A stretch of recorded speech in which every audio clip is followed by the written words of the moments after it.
I used to think I had one of those boring, stable marriages people don't write posts about. You know the type? Two adults, one apartment that's always missing one light bulb somewhere, a shared grocery list, and arguments that start with, "Did you seriously put the wet towel on the bed?" and end with, "Okay, fine, I'm sorry," because neither of us is trying to win the Nobel Prize in pettiness. We'd been together long enough that love wasn't fireworks anymore. It was routine, comfortable, predictable. The kind where you can tell what mood your wife is in just by how aggressively she closes the kitchen cabinets. And for the record, I liked that. Life had been a little heavier lately. Work was exhausting. Money wasn't tight, but it wasn't loose either. And intimacy, let's call it what it was, had become rare. Not gone, just rationed. Like it was a government-issued resource, and she was worried we'd run out before winter. But I didn't make a big tragic opera out of it. People go through phases. Stress happens. Hormones happen. Life is not a romance movie where everyone has perfectly timed candlelight and zero laundry. So when my wife came into the living room that night, I had no idea my brain was about to get hit with a plot twist I didn't ask for. It was an ordinary evening, the kind you forget the next day. I was half watching a show I didn't care about. She was hovering near the doorway like she wanted to speak but wasn't sure if she wanted to commit to the full sentence. I paused the TV because I'm not an animal. "What's up?" I asked. She didn't sit, she didn't smile, she didn't even do that dramatic, "we need to talk" thing people do when they want to feel like a main character. She just said it. "I'm pregnant." That's it. 2 words. No build-up, no cute box with a tiny onesie, no guess-what game. Just a verbal grenade tossed calmly into the room. I blinked once, then my entire body reacted before my brain could catch up. I stood up so fast I nearly knocked over my drink. I laughed, like an idiot, and went to her. "Wait, seriously?" I said, already grinning. She nodded, and her expression was weird. Not sad, not happy, just tight, controlled, like she was holding her face in place. I didn't notice it properly in the moment because my heart was sprinting. I hugged her, the real kind, arms around her, pulling her close. I lifted her slightly off the floor like I was starring in a wholesome commercial. "We're having a baby," I said, like repeating it would make it real. She let out a small breath. Her hands patted my back, not really hugging me back. More like acknowledging my existence, which sounds dramatic now, but in the moment I just thought, shock, hormones, overwhelm. I pulled back to look at her. "Okay," I said, already planning our next 10 years in my head. "Okay, when did you find out?" "Today," she said. "And you're sure?" She gave me a look that said, I peed on a stick, not a philosophy thesis. "Yes, I'm sure." I laughed again, not because it was funny, because I didn't know what else to do with the sudden surge of emotion. I started talking in that excited, slightly manic way people talk when something huge happens and they can't sit still. "Okay, so we'll need to, the doctor and vitamins and, wow, I mean, we should probably start looking at." I stopped myself before I began naming nursery paint colors like a lunatic. She watched me, her eyes flicking away like she was trying not to let me see something. "What?" I asked. "Are you okay? You seem—" "I'm fine," she said quickly.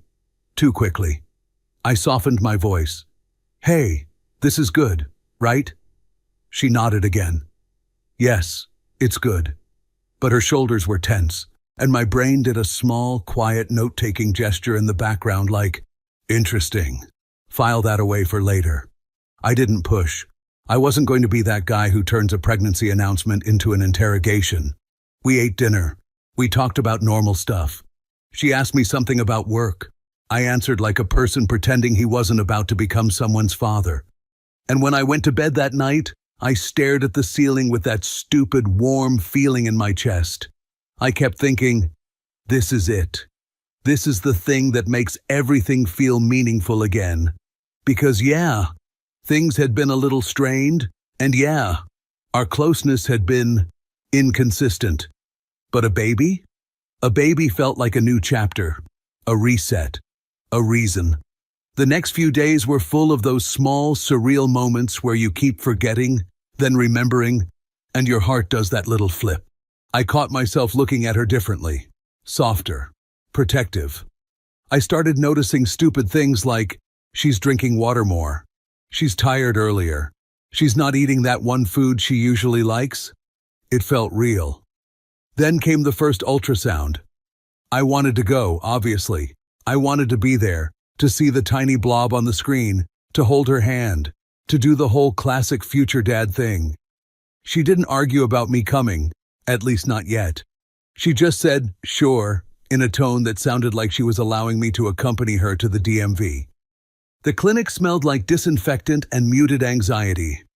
The waiting room was full of couples doing that awkward, we're excited but we're trying to act normal vibe. I sat next to her, knee bouncing. She stared at her phone, scrolling like this was a dentist appointment. I leaned in. You okay? She didn't look up. I tried to lighten it. I'm gonna cry, you know. That got a tiny smirk. A half second, then gone. They called us back. The room was dim. The tech was polite in that professional way, like she'd seen 1,000 of us and still had to pretend each one was special. My wife lay back, shirt up, that gel on her belly that looks like someone spilled cold slime. The tech started moving the wand around, clicking buttons, making that serious face medical people make when they're concentrating. Then the doctor came in to review. He looked at the screen, measured something, typed something, nodded. Okay, he said casually. So based on what I'm seeing, you're measuring at about 9 weeks. 9 weeks wasn't impossible. It just didn't match the nights I remembered, or the ones I didn't. My smile didn't drop. I didn't gasp. I didn't do anything dramatic. I just blinked. Again. Because I'm not a calendar-obsessed freak. I'm not a private investigator. But I am a functioning adult with a memory. And I knew the last few months hadn't exactly been a non-stop honeymoon. The doctor kept talking, explaining how measuring can vary, how things can be off, how due dates are estimates. And I nodded along like a normal husband, because I wasn't going to start waving my arms yelling objection like I was in court. I looked at my wife. She was already watching me, not with warmth, with readiness, like she'd expected this moment, like she was waiting to see if I'd react. The doctor left us with the printout. The tech cleaned up. The room got quiet. I held the ultrasound photo in my hand, that grainy black and white image that's supposed to make you feel awe, but mostly looks like a weather radar screenshot. I tried to smile. Well, there it is. She nodded. I kept my voice light. So it's measuring a little ahead? It happens, she said instantly. No hesitation, no uncertainty. Yeah, I said slowly. I've heard that. It's just a bit more than I thought. She looked me dead in the eyes and delivered it like a rehearsed line. Doctors are often wrong about dates. That's normal. I let out a soft laugh. Right, sure. And maybe I should have pressed. Maybe I should have asked questions. Maybe I should have demanded some timeline like a detective in a bad TV show. But I didn't. Because at that point, I still wanted to believe my life was boring. I still wanted this to be the kind of story that doesn't end up on the internet. So I did what most husbands do when something feels weird but not yet undeniable. I swallowed it. I put it on a mental shelf. And I told myself, don't be that guy. Don't turn joy into suspicion. Don't ruin this. We walked out of the clinic together. She held the printout carefully, like it was fragile. I watched her face as we crossed the parking lot. She wasn't glowing. She was tense. And I remember thinking, very quietly, very privately, why do you look like you're bracing for impact? That night, I put the ultrasound picture on the kitchen counter like a symbol, like proof that everything was moving forward. And I stood there for a long moment, staring at it, trying to make the numbers in my head stop lining up the wrong way. Because here's the problem with just be positive advice. Your brain doesn't stop doing math just because you want to feel happy. And mine had already started adding things up. even if I wasn't ready to say it out loud. After the ultrasound, something subtle shifted. Not dramatically, no slammed doors, no icy silence. Nothing you could point at and say, uh-huh, that's it. It was quieter than that, more procedural.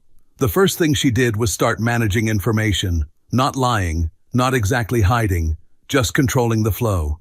A few days later, she mentioned her next appointment while scrolling on her phone.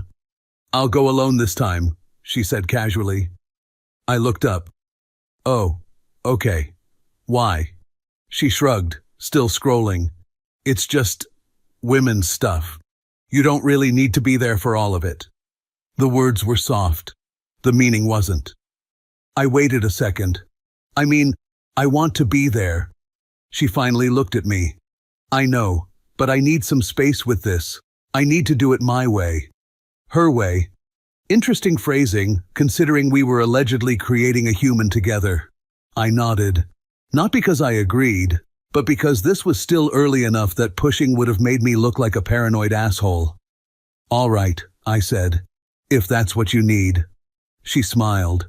A relieved smile. Not a grateful one. That should have bothered me more than it did. Then came the tests, blood work, checkups, all the fun stuff that turns pregnancy into a full-time admin job. "I'll handle the labs myself," she said one morning while tying her shoes. "You sure?" I asked. "I can come with you." She shook her head. "No, it's fine. I've got it." Every sentence had the same shape. Not "don't come," just "you don't need to." And that distinction mattered, because it let her feel reasonable while slowly removing me from the picture. I wasn't being pushed away. I was being optimized out. At some point, I realized I wasn't asking follow-up questions anymore, because every time I did, the air got heavier. Not angry, just tense, like I was bringing static into a room that was trying very hard to stay calm. So I stopped. I told myself the same comforting lies men have been telling themselves for centuries.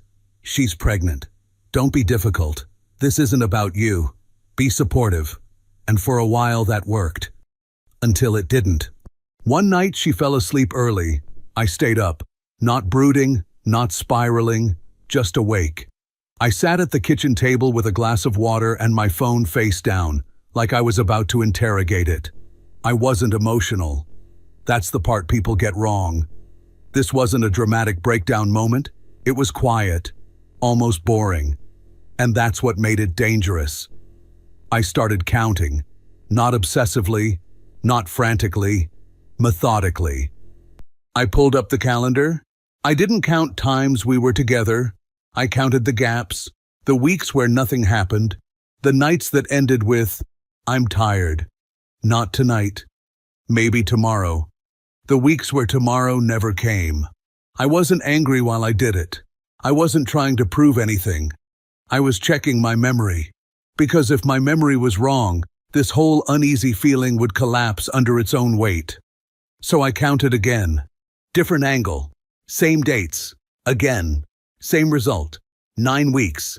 9 weeks meant a specific window. And that window was empty. Not fuzzy. Not uncertain. Empty. I leaned back in my chair and stared at the ceiling. "Maybe I'm overthinking," I said out loud, to no one. I counted again anyway, because that's what you do when you're calm but not convinced. And every time I landed in the same place. You can forget arguments. You can forget routines. You can forget random weekdays. But you remember absence. And I remembered it clearly. Still, I didn't say anything. Because saying something would have turned a quiet calculation into a loud accusation, and I wasn't ready for that yet. I decided to wait.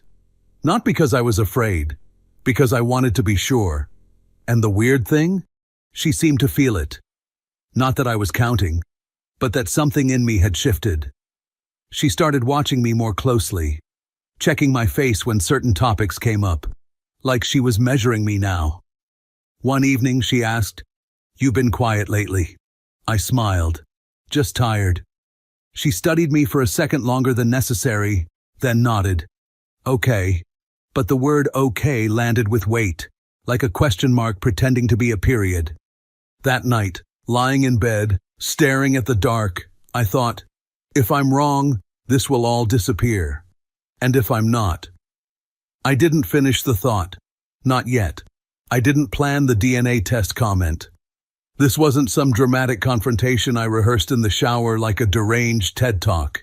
It came out naturally, casually, almost lazily, which, in hindsight, made her reaction impossible to miss. We were in the kitchen.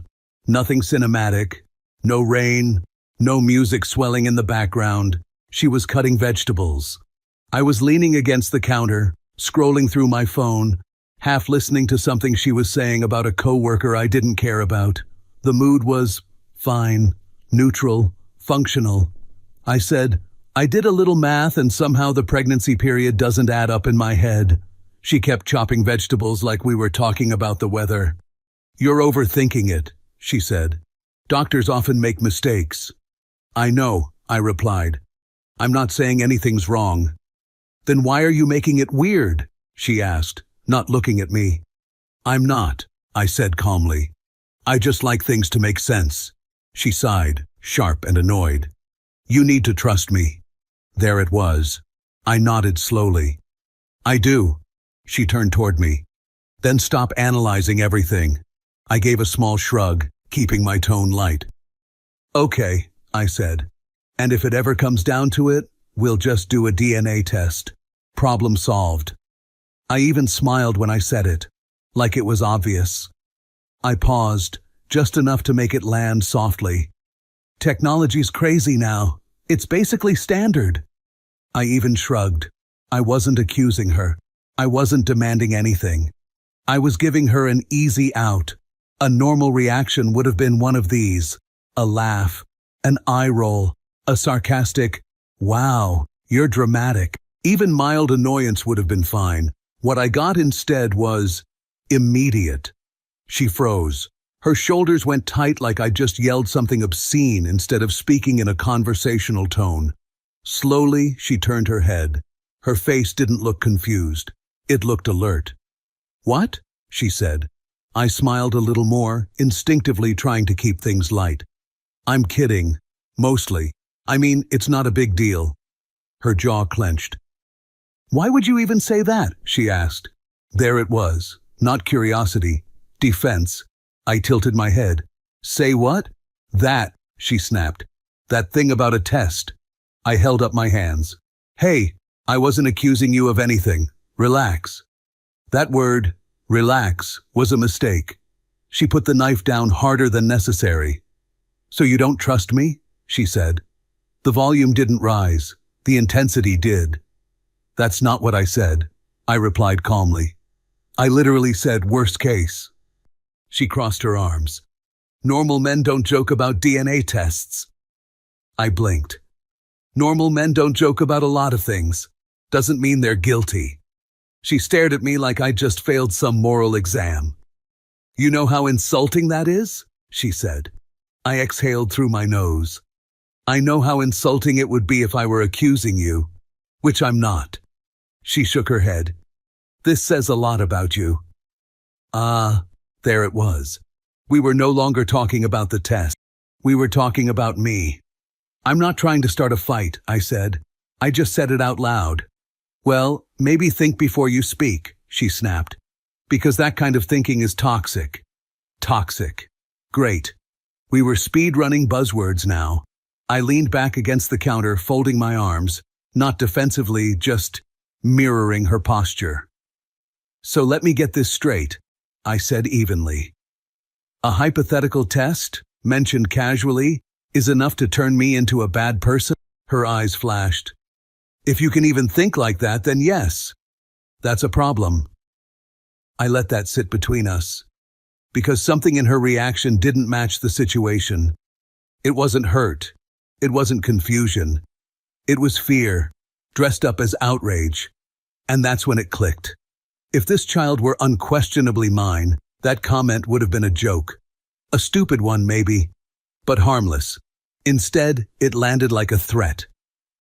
I softened my tone, not for her, but for myself. Look, I said, I'm not accusing you. I'm not demanding anything. I was making a point about how normal this stuff is now. She scoffed. Normal for men who assume the worst. I smiled. Not because it was funny, because clarity is strangely calming. Okay, I said. Let's drop it.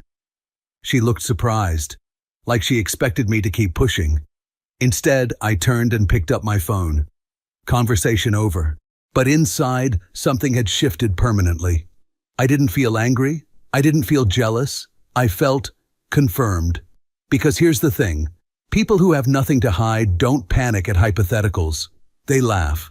They tease you. They say, go ahead, do the test. Frame the results. They don't turn it into a character assassination. That night she barely spoke to me. And when she did, it was clipped. Careful.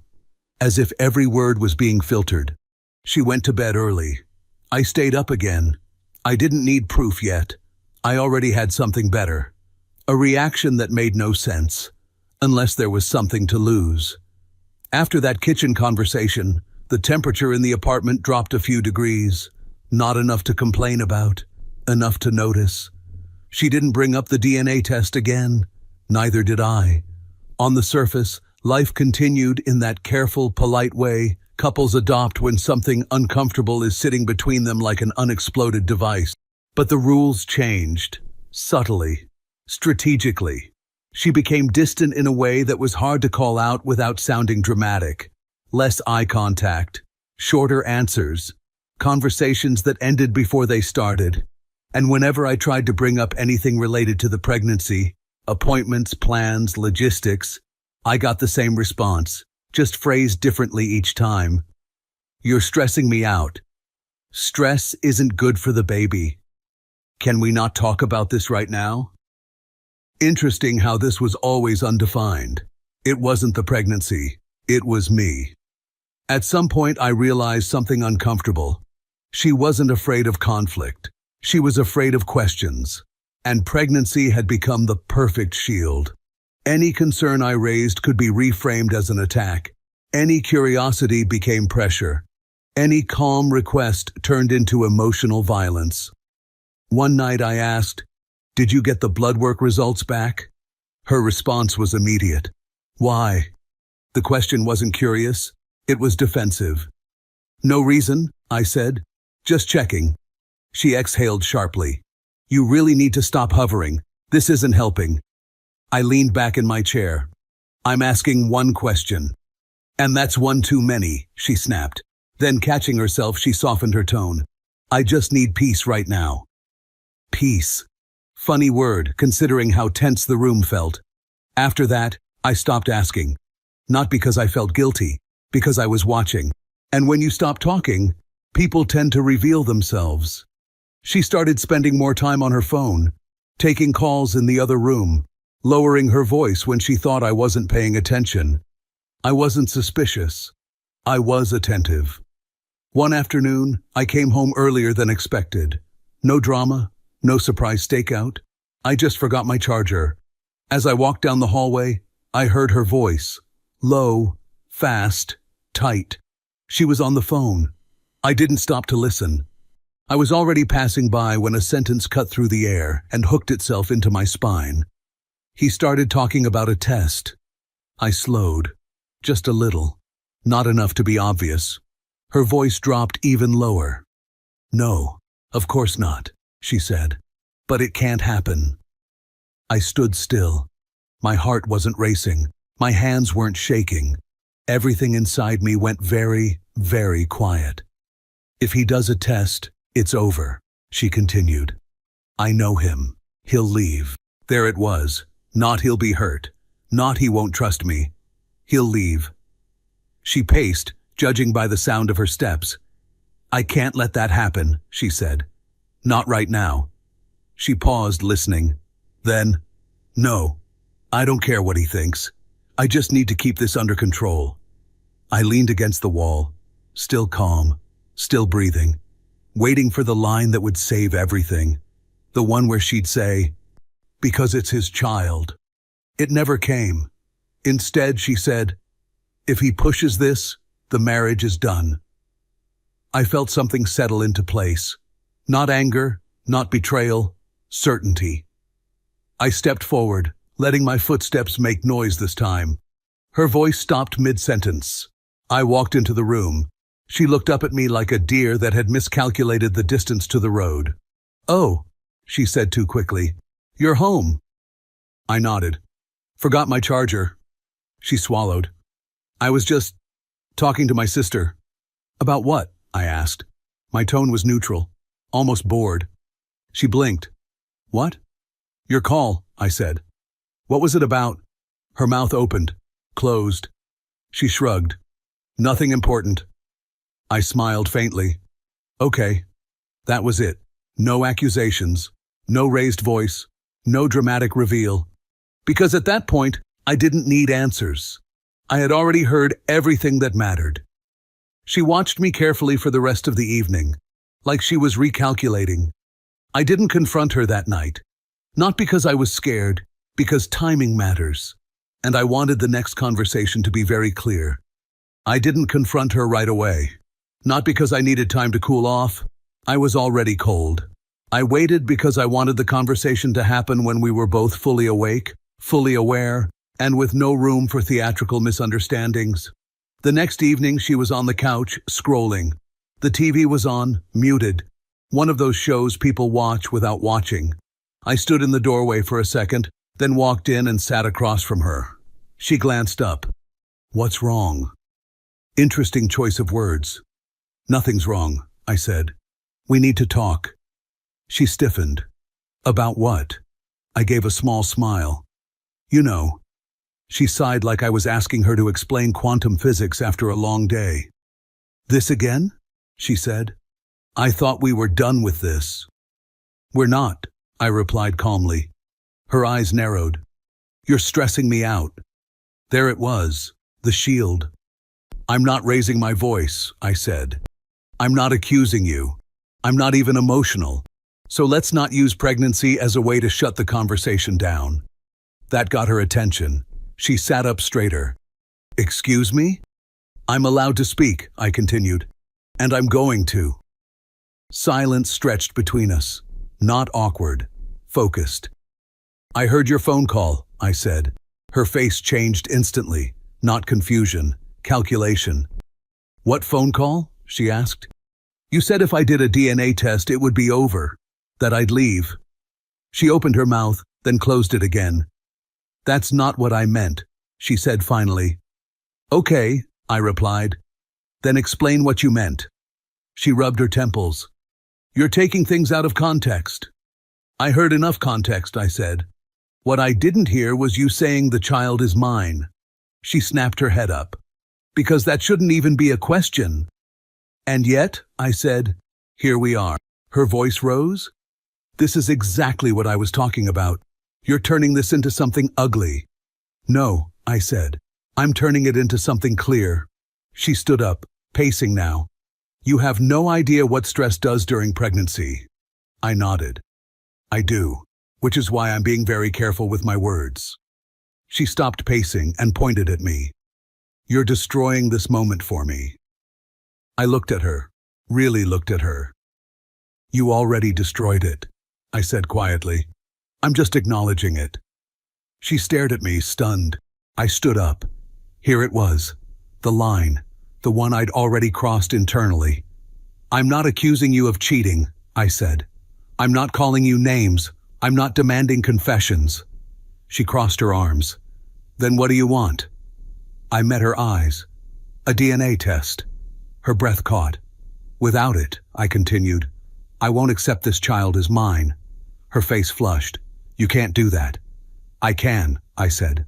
"And I am." She shook her head, incredulous. "That's insane." "No," I replied. "What's insane is expecting me to ignore basic reality." She laughed, sharp and humorless. "So what? You're just going to abandon us?" I tilted my head. "Listen carefully." She went quiet. "I won't sign anything. I won't be listed as the father. I won't take responsibility for a child if I'm not sure it's mine." Her voice trembled. "You're threatening me." "I'm stating terms," I corrected. "There's a difference." She sat back down hard. You're cruel. I smiled faintly. I'm consistent. She covered her face with her hands. You're ruining everything, she said. I waited. She peeked through her fingers. How can you even think like this? Because I counted, I replied. And because of how you reacted. And because of what you said when you thought I wasn't listening. Tears welled in her eyes now, real ones, or at least convincing. You're supposed to protect me, she said. I am, I said. I'm protecting myself too. She looked at me like she didn't recognize me. That was fine. I recognized myself for the first time in weeks. I'm not changing my position, I said. You can scream, cry, accuse me of being heartless. It won't move the line. She swallowed. And if I say no? I didn't hesitate. Then we're done. The words landed cleanly. No echo, no regret. She stared at me for a long time, trying to decide which battle to fight. And for the first time since this started, she realized something important. I wasn't bluffing. She didn't answer me right away. That was the first sign. If she'd been innocent, this would have turned into a dramatic monologue about trust, love, and how offended she was. Instead, she went quiet. Too quiet. She sat there, eyes unfocused, like she was running numbers in her head instead of emotions. What if I don't want to? She asked finally. I shrugged. Then you don't have to. Her head snapped up. What? I'm not forcing you, I said calmly. I'm just telling you what I will and won't do. She frowned. So that's it? An ultimatum? I smiled slightly. No, an option. She stared at me like she was seeing a different person, because up until that moment, I'd always been cooperative, reasonable, the guy who tried to smooth things over. Now I wasn't smoothing anything. I was standing still. You'd really walk away? She asked. If there's no test, I said. Yes. She swallowed hard. You wouldn't even try to make it work? I am trying, I replied. This is me trying. She shook her head slowly, like she was disappointed in me. That's so cold. I nodded. I know. Cold is easier to survive than stupid. That landed. She looked away. Minutes passed. The TV kept playing silently, some actor mouthing lines no one was listening to. Finally, she exhaled. Fine, she said. We'll do the test. She said it like she was agreeing to eat vegetables she hated. I nodded once. All right. She studied my face, waiting for relief. Gratitude. Some emotional release. I gave her nothing. That confused her more than anger would have. You're not happy? She asked. I thought about it, then answered honestly. No. She looked hurt. You wanted this. I wanted certainty, I said. Those aren't the same thing. She crossed her arms. You already decided, didn't you? I didn't deny it. I already accepted the most likely outcome, I said. That way, I'm not shocked later. That scared her. I could see it. Because fear thrives on hope. And I'd just removed mine. The next few days were strange. Not hostile, not affectionate, transactional. We talked about logistics, clinics, costs, appointments. Like two co-workers handling an awkward HR issue. She didn't fight it anymore, didn't cry, didn't accuse me. She became careful again, controlled, and that told me everything. The day of the test, she barely spoke. We sat in the waiting room, chairs spaced too far apart, like strangers who'd accidentally synced schedules. She kept her eyes on the floor. I watched people walk in and out. I felt nothing. No dread, no anticipation, just a quiet sense of inevitability. She glanced at me once. Are you nervous? I shook my head. No, that wasn't a lie.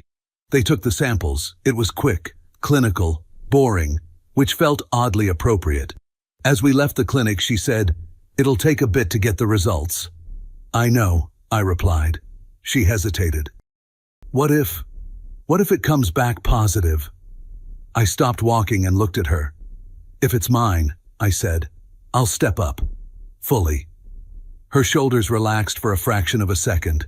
Then I added, "But your reaction to all of this won't disappear."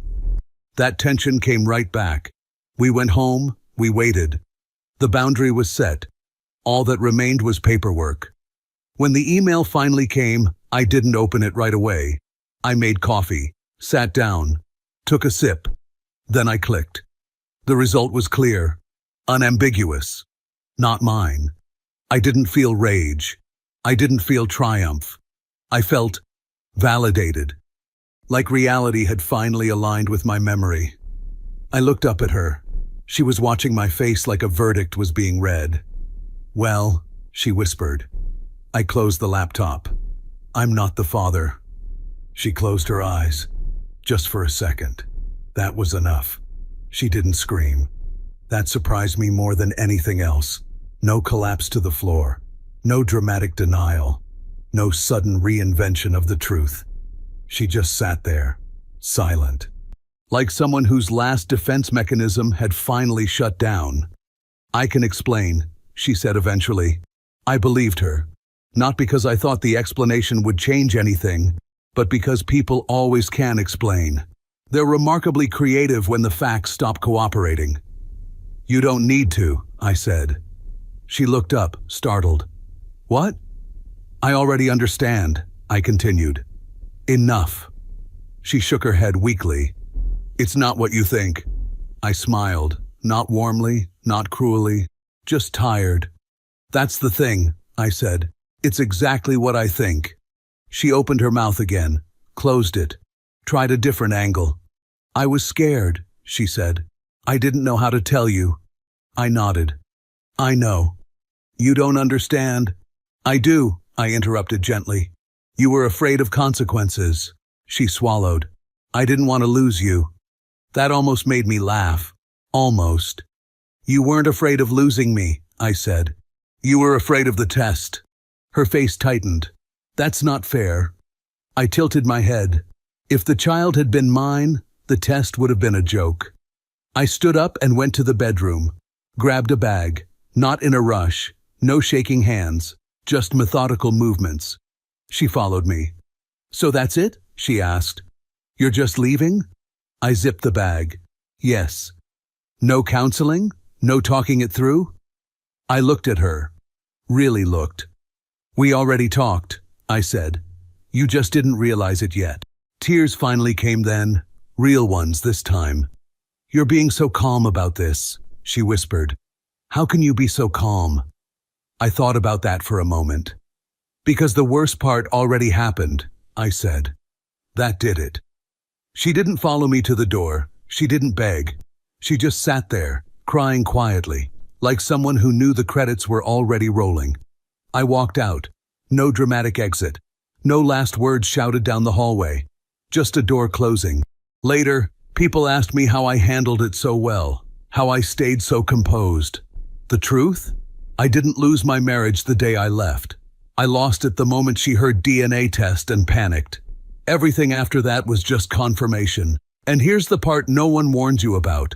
The most painful thing isn't betrayal. It's realizing that when honesty mattered most, someone chose fear instead. Not fear of hurting you, fear of being exposed. That's when you know there's nothing left to save.